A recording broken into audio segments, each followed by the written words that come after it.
On July the 29th, the General Staff of the Ukrainian Armed Forces announced that the Russian military attacked a penitentiary in the occupied Olenivka in Donetsk region, where the Ukrainian servicemen who defended Myropillia and Azovstal were kept prisoners of war. The Prosecutor General's office reported that the strike took the lives of about 40 Ukrainian POWs and left 130 wounded. American company Maxar Technologies published satellite images taken before and after the blasts. They show that only one building where the prisoners had been held was ruined and the next-door premises were intact. We treat the attack on Olenivka as an act of public execution. Russia did it knowing it would go unpunished, that no one would prosecute it even for overt violation of laws, traditions and rules of warfare. Therefore, we, the Azov, Ukraine as a state and the entire civilized world will respond so that Russia would remember it once and for all. We've started investigating the names of those who organized and executed the execution of our prisoners of war. When Azovstal defenders were leaving the plant, the UN and International Committee of the Red Cross guaranteed the security of lives and health of our warriors. Now the guarantors must react and protect the lives of hundreds of Ukrainian POWs. Now the guarantors must react and protect the lives of hundreds of Ukrainian POWs. Russia must be legally recognized as a state that sponsors terrorism. I'm specifically addressing the United States. This decision is needed. It is needed now. The International Committee of the Red Cross said that its representatives had not been granted access to the prisoners in the occupied Olenivka penitentiary. On July the 30th, families of Azovstal defenders held a rally in Kyiv. About 100 people gathered at Sofiivska Square. Wives and relatives of the Ukrainian defenders requested the authorities and the global community to pay attention to what the Russian invaders are doing to the Ukrainian prisoners of war.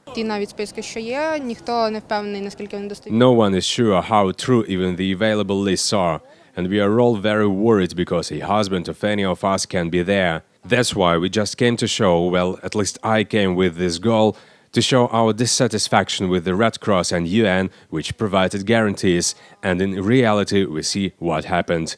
I haven't had any communication with my husband since May the 7th. I know from the authorized persons of Ukraine and the International Committee of the Red Cross that my husband was on the territory not controlled by Ukraine, that is in Olenivka prison.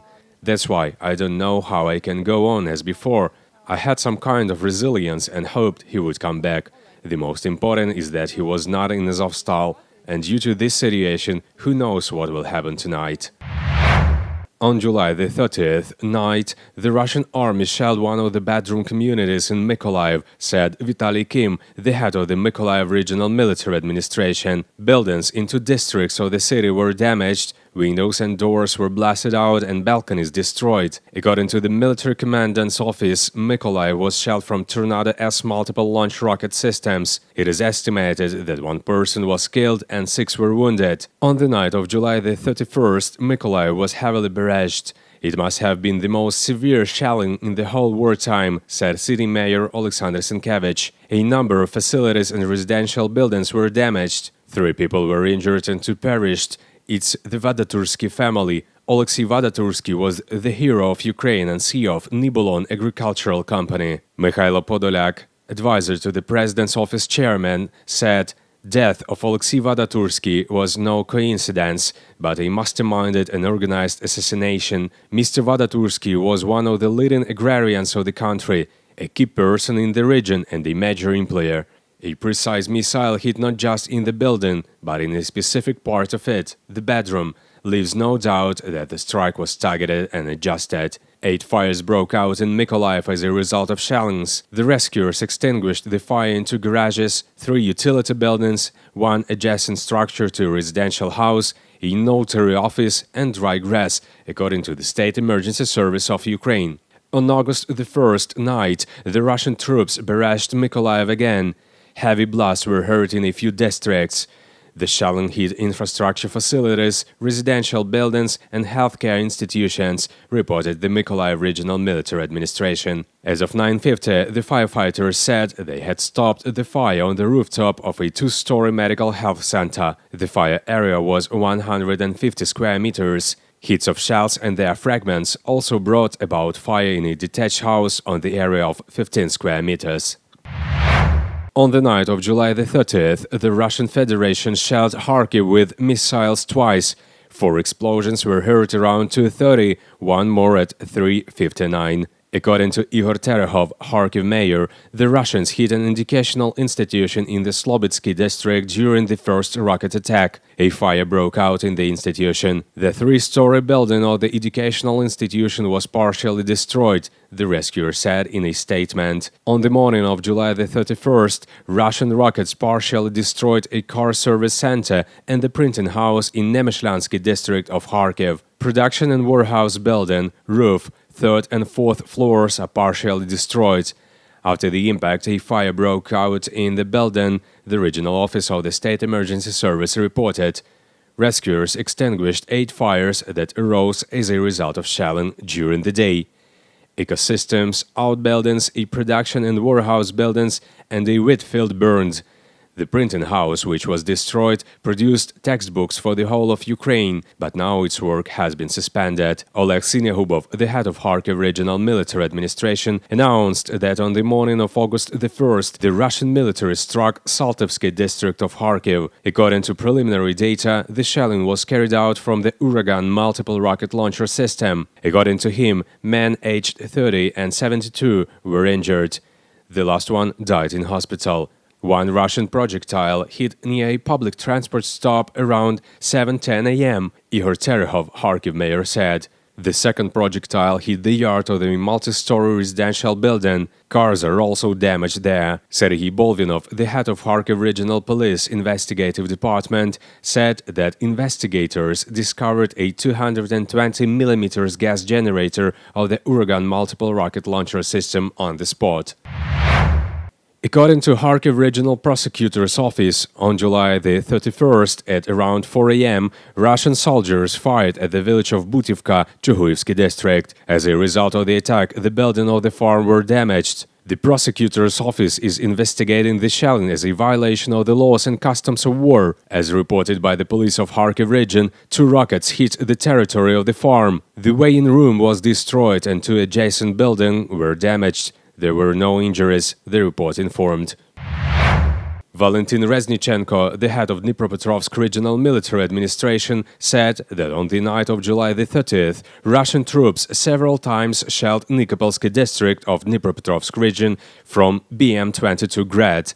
According to his data, 1 private house was destroyed in Nikopol, 15 private houses and approximately the same number of commercial buildings were damaged. Valentin Reznichenko, the head of Dnipropetrovsk Regional Military Administration, announced that on the night of July the 31st, Russian troops twice shelled Nikopolsky district of Dnipropetrovsk region from BM-21 Grad, and up to 50 shells were fired at the residential quarters of Nikopol. A 67-year-old man was injured, 1 private house was destroyed, several dozens were ruined, 7 high-rise buildings were damaged, a school, a kindergarten, and several city institutions were destroyed, he wrote. According to Reznichenko, 2 buses were burned at the local auto company, and up to 10 were damaged. The gas pipeline and water pipeline are out of order. Specialists are working at the place. As of 9 o'clock in the morning, the Nikopol police received 23 reports of destruction from residents of the city. Valentin Reznichenko, the head of the Dnipropetrovsk Regional Military Administration, announced that on the night of August the 1st, Russian troops shelled Nikopolsky and Kryvoriskyi districts of Dnipropetrovsk region from BM-21 Grad and barrel artillery. More than 60 shells from BM-21 Grad hit Marhanets and Chervonogorivka hromadas. 2 women were wounded, One of them was hospitalized in serious condition. He wrote, according to Reznichenko, 8 private houses were damaged in Marhanets. In one of them, 6 children slept peacefully. The youngest was 2 years old. The children are not injured. As a result of the shelling, the power grid was disabled. The city is partially without light. More than 3 dozen private houses and cars of local residents were damaged in Chervonogorivka hromada. The power line was also affected. In Kryvyi district, Russian troops hit Zelenodolsk hromada with barrel artillery. There are no victims and destruction. Dmytro Zhevitsky, the head of the SUMY regional military administration, announced on his Telegram channel that on July the 31st, Russian soldiers opened massive fire from mortars and barrel artillery on Myropillia hromada in SUMY region. There were more than 50 hits in total. The fire started in the cemetery, residential areas in the local farm. According to the information of the military administration, more than 10 graves were hit in the local cemetery as a result of the shelling. Several power lines were also damaged. Power poles were knocked down. At least 5 houses were damaged, broken windows, broken roofs and fences. Some people have burnt out equipment. Odesa district state administration reported that the Russian army launched a missile attack on Odesa region. Odesa region was attacked by 2 Iskander-type missiles fired from the temporarily occupied Crimea, OC South reported. Quarry was hit. Information about the wounded is being clarified.